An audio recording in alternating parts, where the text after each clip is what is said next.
왕이 새끼 2마리를 선물로 받았습니다. 조련사에게 날 수 있도록 훈련을 하라고 했습니다. 그런데 한 마리는 바로 잘 날게 되었는데 한 마리는 전혀 날지 않고 나뭇가지에만 앉아 있었습니다. 수의사를 불러도 소용이 없었습니다. 전국에 방을 붙였어요. 이 새를 날게 하면 큰 상금을 주겠다는 방이었습니다. 그런데 그 방을 붙이고 그 이튿날 바로 새가 날아다닌 것을 보게 되어졌어요. 왕이 새를 날게 한 사람을 데려오게 했습니다. 그 사람은 시골 농부였는데요, 그 농부는 왕에게 이렇게 말씀을 올렸습니다. 폐하, 어렵지 않았습니다. 새가 앉아있는 나무가지를 모두 잘라버렸습니다. 그랬더니 새가 날기 시작했습니다. 왜냐하면 새는 나는 것이 그의 본성이기 때문입니다. 저와 여러분은 그리스도인입니다. 그리스도인의 본래 모습은 무엇입니까? 그리스도인의 본래 모습은 하나님의 자녀다워지는 것입니다. 어떻게 하면 자녀다워질 수 있겠습니까? 물론 적극적인 의미도 필요합니다.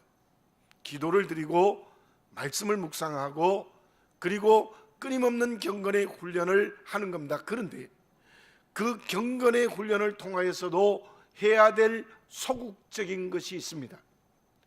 그것이 무엇인가 하면 자녀답지 못하게 하는 나뭇가지를 잘라버려야 되는 것입니다. 본문 앞장에 아브라함에게 어떤 일이 일어났습니까? 먼저 아브라함과 사레의 이름을 하나님이 바꾸어 주십니다. 아브라함을 아브라함으로, 사레를 사라로 바꾸어 주시는데 그 이유는 너희들이 지금까지는 한 가족의 아버지 어머니였다. 이제는 모든 민족의, 모든 열방의 조상이 되게 하는 이름을 바꾸어 주게 되었던 것입니다. 그리고는 그 이름대로 살아가는 새로운 사람이 되도록 하나님이 아브라함에게 어떻게 명령하십니까? 할례를 하라는 것. 너희 집에 있는 모든 남자에게 할례를 하라. 할례는 남자의 고추 끝을 자르는 거예요. 아브라함은 그 말씀에 순종하여 17장 하반 부분에 보면은 집안의 모든 남자에게 할례를 합니다. 할례는 무슨 뜻입니까?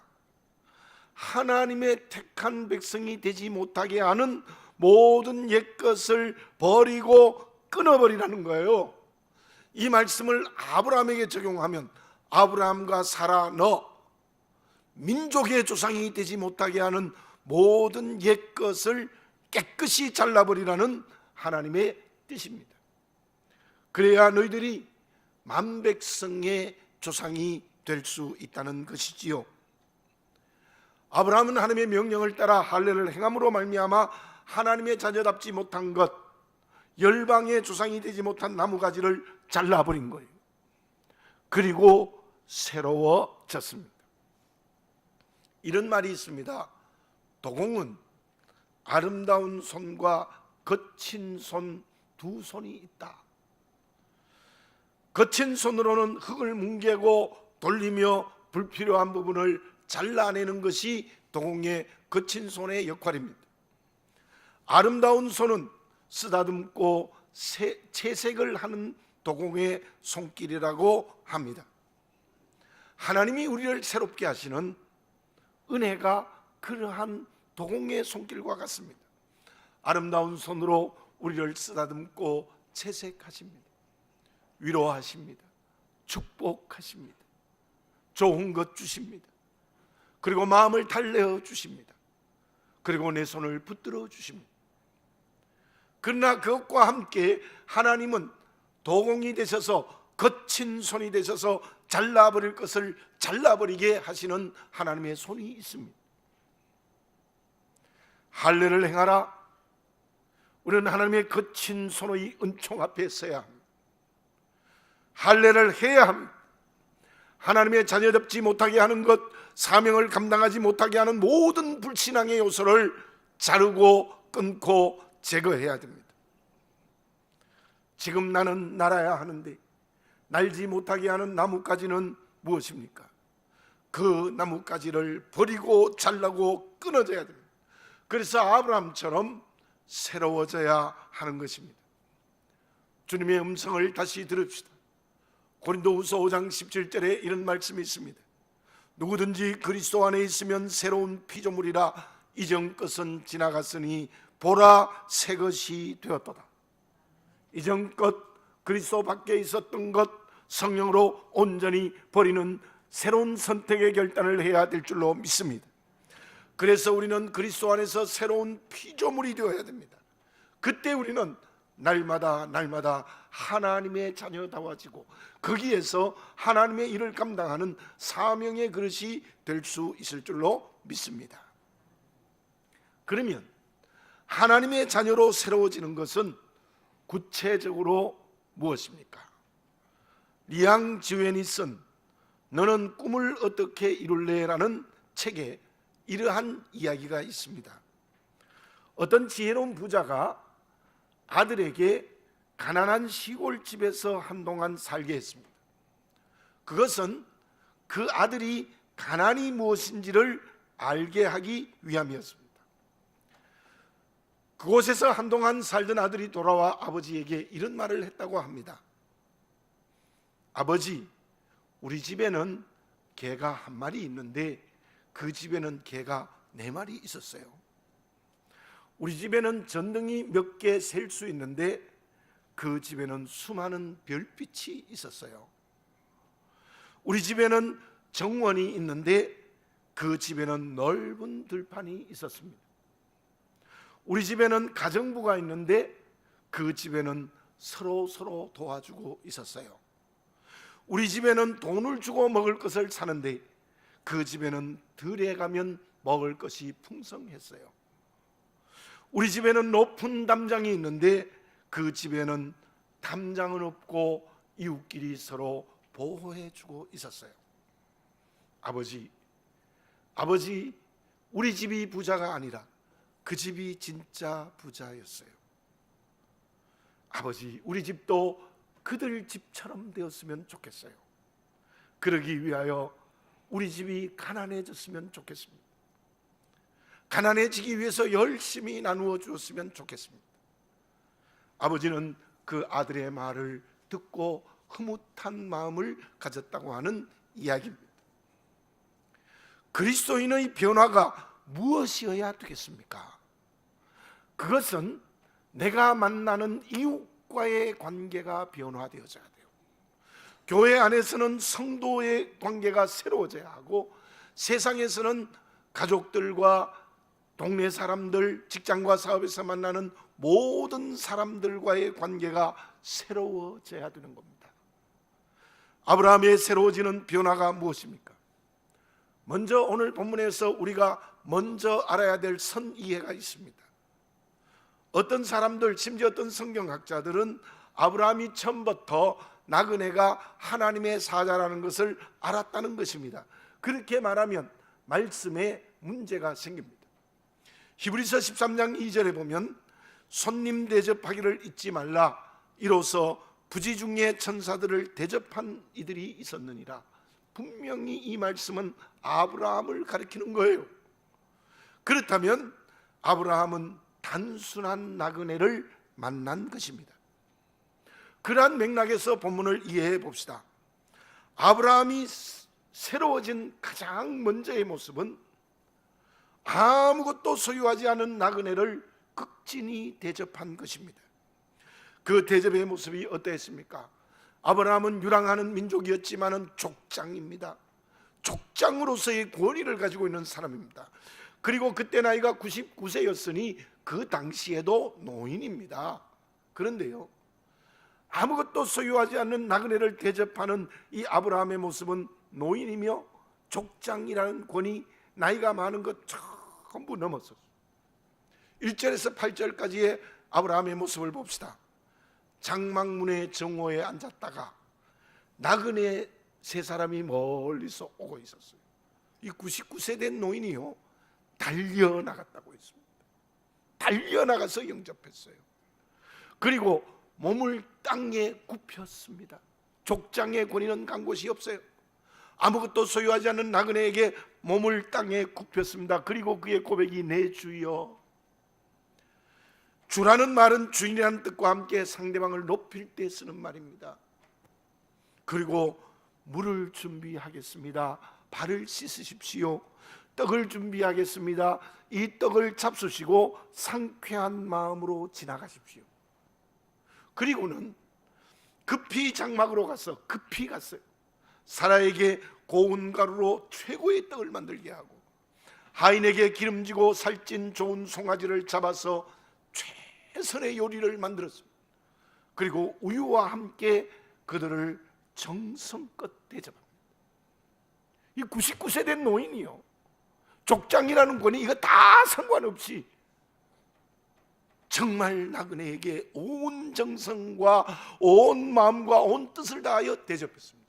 여기 두 가지 아브라함의 자세를 볼 수 있어요. 첫째는 몸을 땅에 굽혔다. 내 주여. 지극히 겸손해. 나그네 앞에 겸손했어요.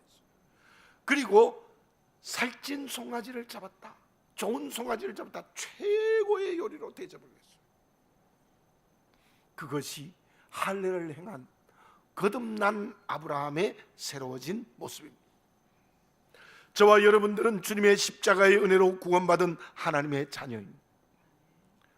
할례를 받아 성령으로 새로워지는 것이 무엇입니까? 그것은 나와 만나는 모든 이웃과의 관계가 변화되어지는 것입니다. 특별히 내 주변에 있는 나그네의 관계가 변화되어져야 됩니다. 어떻게 아브라함이 그렇게 이웃과의 관계를 변화시킬 수 있었습니까? 할례를 통하여 내가 죽은 거예요. 할례를 통하여 자기의 이기성을 버렸어요. 할례를 통하여 자기를 십자가에 못 박는 성령의 체험을 했기 때문에 그래요. 이제 우리가 하나님의 자녀로서 나그네의 관계가 변화될 때 진짜 새로워졌다고 볼 수 있는데 어떻게 가능합니까? 내가 주님의 십자가에 못 박아야 돼요. 바울이 고린도전서 15장에서 고백한 것처럼 내가 날마다 죽어야 돼요. 마틴 부버의 말처럼 너 중심, 너를 물관화하지 말고 내 중심이 아니라 너 중심이 되어야 된다는 거예요. 그것이 사순절이 시작되는 주의 고난에 동참하는 가장 중요한 새로워진 우리의 덕목일 것입니다. 우리가 금식기도 합시다. 난치병 어린이를 도웁시다. 그것은 단순히 그런 외형적인 모습이 아니라 아브라함처럼 할례를 받아 새로워져서 내가 십자가에 못 박아 죽는 그런 경험을 하고 금식기도 하고 난치병 어린이를 도울 때에 진짜 나그네를 대접하는 아브라함이 오늘 될 수 있는 것입니다. 그러기 위해서 언제나 나그네 앞에 겸손해져야 돼요. 나보다 못한 사람들에게 무릎을 꿇고 엎드려야 돼요. 그리고 나에게 있는 살찐 송아지, 나에게 있는 최고의 것들을 그들에게 줄 수 있어야 됩니다. 그때 비로소 하나님의 자녀답게 새로워진다고 말할 수 있다는 것입니다. 그렇다면 우리의 나그네는 누구입니까? 마태복음 25장의 양과 염소의 비유를 잘 알고 있습니다. 예수님이 그 비유를 통해서 어떤 말씀하십니까? 양은 영생에, 염소는 영벌에 들어간다고 했어요. 양은 누구라고 했죠? 줄인 사람, 나그네, 목마른 사람, 헐벗은 사람, 병든 사람, 감옥에 갇힌 사람을 말해요. 그들에게 너희가 입을 걸 주고 먹을 걸 주고 찾아보고 물을 마시게 해라 라고 주님이 말씀하셨어요. 염소는 그 이웃들과 전혀 함께하지 않는 자기 중심으로 사는 사람들입니다. 그런데 그 비유에서 중요한 말씀이 있어요. 그것은 그 이웃이 바로 누구라고 했습니까? 그 이웃이 바로 누구라고 했습니까? 그 이웃이 예수님이라고 했어요. 그래서 예수님이 이렇게 말씀을, 내가 벗었을 때 옷을 입혀주었고, 내가 감옥에 갇혔을 때 찾아와 주었고, 내가 목마를 때 너희가 마시게 해주었고, 내가 병들 때 너희들이 나와 함께했다, 이렇게 말씀하죠. 자, 그런데 여기에서 예수님이신 우리의 이웃 나그네는 누구입니까? 저는 그 본문을 이렇게 이해를 합니다. 게을러서 가난하게 된 사람, 자기를 제대로 관리하지 못해서 병든 사람, 이 사람은 본문의 말씀이 말씀하고 있는 나그네가 어떤 의미에서는 아니에요. 또 무엇에 중독돼서, 마약에 중독되고 술에 중독되고 담배에 중독되어 건강을 잃어버린 사람, 그 사람이 정말 나그네이겠습니까? 물론 그 사람도 우리의 이웃입니다. 그런 사람들을 위해서는 또 다른 방법으로 그들을 사랑해야 됩니다. 그러나 오늘 본문과 양과 염소에 비유해서 말씀하는 나그네는 누구입니까? 그만이 예수님이잖아요. 예수님이 게으릅니까? 예수님이 누구에게 중독되어졌습니까? 아니라는 거예요. 그 나그네는 사회 구조에 희생되어 힘든 길을 걸어가는 사람입니다. 아무리 노력해도 가난에서 벗어나지 못하는 사람. 좀 더 다르게 믿음으로 생각해 보면, 하나님의 뜻대로 살려 하다가 가난해진 사람, 하나님의 말씀대로 살려고 하다가 병든 사람, 감옥에 갇힌 사람, 그 사람이 우리의 나그네입니다. 그분이 예수님입니다. 그 나그네는 가까이에 또 있고 멀리도 있습니다. 예수님 때문에 병든 사람, 예수님 때문에 가난한 사람, 예수님 때문에 감옥에 갇힌 사람 지금도 있습니다. 그리고 멀리도 있습니다. 저 북한에 있는 기도하는 성도들, 나그네들, 난민들, 우리가 함께하고 있는 베트남의 산족들, 아프리카에 고통받는 사람들, 이 멀리 있는 우리의 나그네들. 내 주위에 누가 나의 나그네인지, 나그네를 제대로 볼 줄 아는 영적인 눈이 열린 지혜로운 그리스도인이 되시기를 바라겠습니다.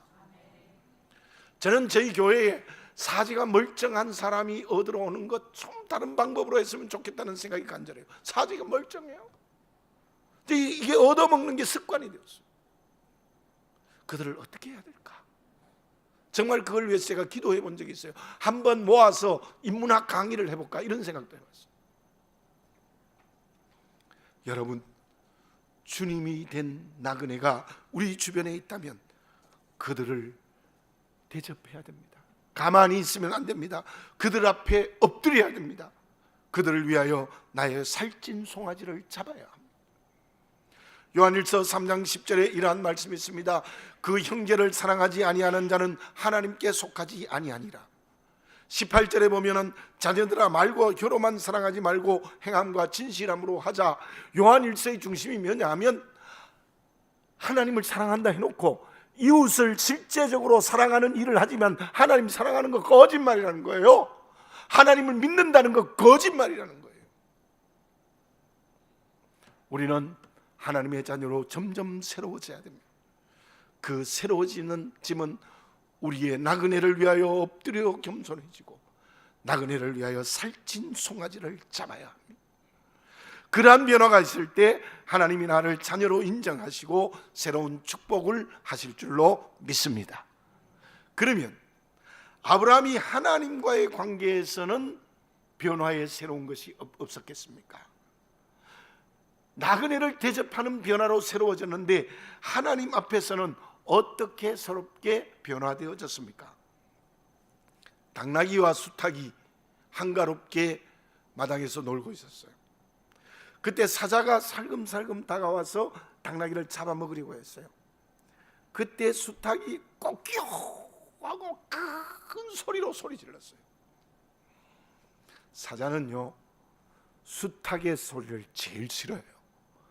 그래서 그 소리를 듣자마자 걸음아 날 살려라 줄행강을 놓았습니다. 그런데요, 문제는 당나귀가 오해를 했어요. 내가 무서워서 사자가 도망가는구나, 그렇게 생각하고 막 빠른 걸음으로 사자를 향하여 냅다 따라갔습니다. 그런데요, 수탉 소리가 들리지 않을 때쯤 가니까 사자가 당나귀를 잡아먹어. 우습지 않으세요? 성공했을 때 조심하라는 이솝 우화입니다. 그런데 저는 이 이야기가 조금 다르게 들렸어요. 아브라함이 나그네를 정성껏 대접한 후 어떤 일이 일어났습니까? 그 나그네들은 하나님의 사자였습니다. 10절에서 15절에 그 내용이 있습니다. 내년 이맘때 내 아내 사라에게 아들이 있을 것이라고 말씀하셨어요. 그랬더니 사라가 속으로 웃었습니다. 100세가 다 된 우리에게 아들이 있다는 것 믿을 수 없다는 거예요. 내 남편은 나이 많아 늙었고 나는 생리가 끊어졌는데 무슨 아이를 낳을 수 있단 말인가? 그런데요, 앞장에 17장 17절을 제가 한번 다시 읽어볼게요. 아브라함이 엎드려 웃으며 마음속으로 이르되 100세 된 사람이 어찌 자식을 낳을까? 사라는 90세니 어찌 출산하리요? 하고, 아브라함도 할례 받기 전에는 똑같이 응답했어요. 아들을 준다. 속으로 웃었어요. 나는 100세 되었고 아내는 90세 되어 생리가 끊는데 어떻게 아이를 낳을까 불신했어요. 그런데요, 오늘 본문의 말씀은 어떻습니까? 우리 본문의 말씀을 읽어보면 아브라함은 침묵하고 있습니다. 그런데 하나님의 사자가 13절에서 아브라함을 책망하죠. 여호와께서 아브라함에게 이르시되 사라가 왜 웃으며 이르기를 내가 늙었거늘 어떻게 아들을 낳으리로 하느냐? 사라를 야단치는 말을 아브라함에게 하는데요, 그 말은 아브라함은 그때는 하나님께서 내년 이맘때 이삭을 주실 것을 믿었다고 해석할 수 있습니다. 침묵은요 두 가지예요. 안 믿을 수도 있고 확실히 믿을 수도 있는데, 저는 본문에서 아브라함이 할례를 받고 나서는 이 약속의 말씀을 분명히 믿는 불신에서 믿음으로 돌아섰어요. 할례를 받기 전에는 불신했는데 할례 받고는 그 약속의 말씀을 믿는 그릇으로 변화되었다는 거예요. 본문 10절을 공동번역에서는 이렇게 기록하고 있습니다. 내년 봄 새싹이 돋아날 무렵 내가 틀림없이 너를 찾아오리라. 지금 아브라함은 한겨울이에요. 그죠? 한겨울이에요. 아브라함 늙었고 사라는 생기가 끊어졌어요. 과학적으로 아기를 낳을 수 있는 가능성이 전혀 없어요. 내가 여러분에게 물어보겠습니다. 원래는 대단히 추웠죠. 지금 조금 나아졌지만, 그런데 봄이 올 것을 믿으십니까? 예, 다 믿는데 봄이 온다는 건 다 믿어요. 그런데 하나님께서 아브라함에게 내년 봄 새싹이 돋을 때에 사라가 아들을 낳을 것이라, 이렇게 새봄에 약속을 해주죠. 물어봅니다. 봄이 오는 것이 더 확실합니까? 오늘 하나님이 아브라함에게 약속한 말씀이 더 확실합니까? 봄이 오는 게 더 확실하지. 아니에요. 우리 예수님 갑자기 오시면 봄이 안 올 수도 있어요. 그러나 하나님의 약속의 말씀은 100% 완전하게 이루어집니다. 여러분, 그 말씀을 붙드시는 이 시간이 되시기를 바라겠습니다. 14절에 무슨 말씀을 하겠습니까? 여호와께 능하지 못한 일이 있겠느냐? 같이 봅니다. 시작. 여호와께 능하지 못한 일이 있겠느냐? 아멘입니다. 아멘이죠. 계절의 봄이 오는 것보다 내년 봄 새싹이 돋을 때 너에게 이삭을 주겠다는 하나님의 말씀의 약속을 확실히 믿는 그리스도인이 되시기를 바라겠습니다. 그 사람이 오늘의 아브라함. 나는 어떤 사람이었습니까? 죄로 죽었던 사람입니다. 진정 겨울이었지 않습니까? 그 죽음에서 구원의 새 생명의 영생의 새봄의 은혜를 받지 않았습니까? 주님의 십자가의 은혜로. 그 은혜를 주신 하나님께서 지금 우리에게 새봄의 말씀의 약속을 아브라함에게 하는 것처럼 해주고 계시는 줄 믿습니다. 새하늘과 새 땅의 약속을 하고 계십니다. 구원과 상급이 기다립니다. 그것이 오늘의 희망이 되시는 여러분들이 되시기를 바라겠습니다. 그 희망을 가지고 오늘 살아가시기 바라겠습니다. 그러므로 언제나 감사하고 기뻐해야 합니다. 하나님의 말씀은 아브라함이 아이를 낳을 수 있는 능력과 사라의 생리 끊어진 것을 치유할 수 있습니다. 세상으로는 안 돼요. 하나님의 전능의 능력이 아브라함이 아이를 낳을 수 있는 사람으로 사라에게 다시 생리가 시작되는 치유를 하실 줄 믿으십니까? 아멘. 지금 우리의 한겨울에 도저히 내년 봄에 이삭을 낳을 수 없는 환경이 있다 할지라도 그 환경과 관계를 다 치유하시는 성령의 역사가 우리에게 주어질 줄 믿습니다. 그리고 내년 봄 하나님이 말씀하시는 이삭을 주실 줄로 믿습니다. 바울을 보십시오. 그는 지식인입니다. 지식인 중에 지식인입니다. 그런데 그 지식으로 어떤 사람이 되어졌습니까? 천국의 구원과 상급을 바라보고 오늘 열심히 복음 증거했습니다. 로마도 보아야 하리라는 내일의 하나님의 약속의 말씀을 붙들고 열심히 주의 이름 증거했습니다. 그런데 주님의 제자들 보십시오. 주님이 십자가에 죽기 전에 주님께서 끊임없이 내가 십자가에 죽고 3일 만에 부활할 것이다, 끊임없이 약속의 말씀을 하셨는데도 그들은 주님이 십자가에 돌아가실 때쯤은 다 도망가 버리고 말았습니다. 왜? 약속의 말씀을 붙들지 않았기 때문입니다. 내년 봄 아들을 주시겠다는 새봄의 약속을 우리에게 하나님이 하고 계시는 줄 믿습니다. 여러분들께 하고 있습니다. 여러분들 개인에게 하고 있습니다. 가정에 하고 계십니다. 직장과 사업에 하고 있습니다. 또한 우리 교회에게 하고 계시는 줄 믿습니다. 그 약속의 말씀을 붙들고 오늘을 희망으로 살아갈 때 그 사람이 진정 변화된 그리스도인입니다. 결과는 어떻게 되어졌습니까? 슈베르트의 겨울나그네 중에 봄의 꿈이라는 가곡이 있습니다.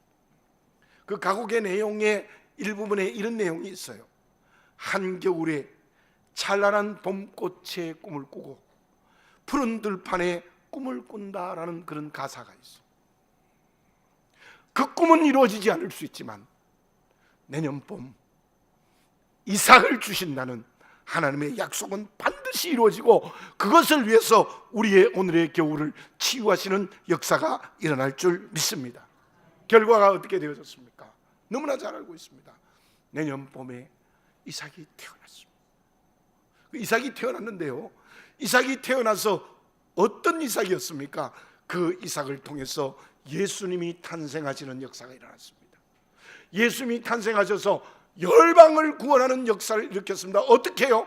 아브라함에게 내년 봄 이삭을 주심으로 말미암아. 기가 막히는 축복입니다. 여러분들 우리 모두 개인과 가정과 직장과 사업과 우리 교회가 내년 봄 이삭을 주시는 하나님의 약속을 붙드는 소망을 가진 그리스도인이 되시기를 바라겠습니다. 그때 하나님은 분명히 이삭을 주십니다.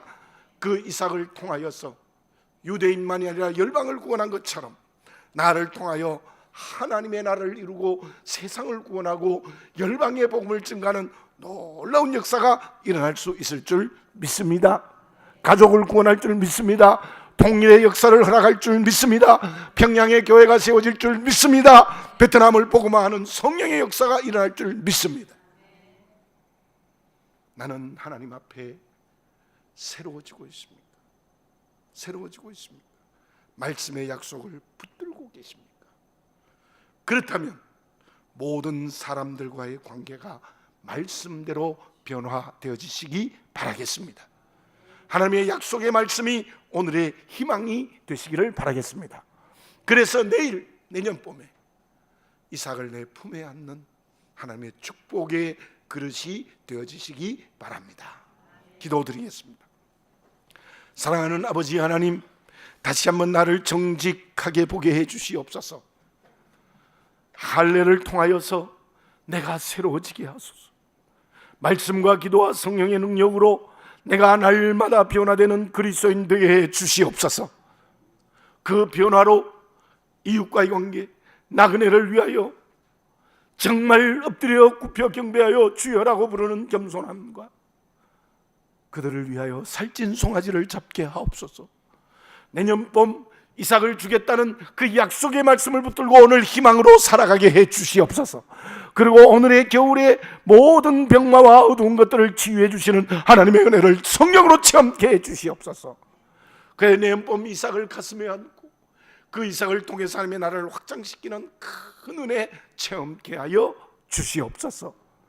아버지, 우리의 예수 믿는 자가 이렇게 매력적인 인생의 길을 걸어가는 것, 그것은 내년 봄 이삭을 품에 안는 일인 줄 믿습니다. 그 길을 묵묵히 순종하며 걸어가게 하여 주시옵소서. 예수님의 이름으로 기도드립니다. 아멘.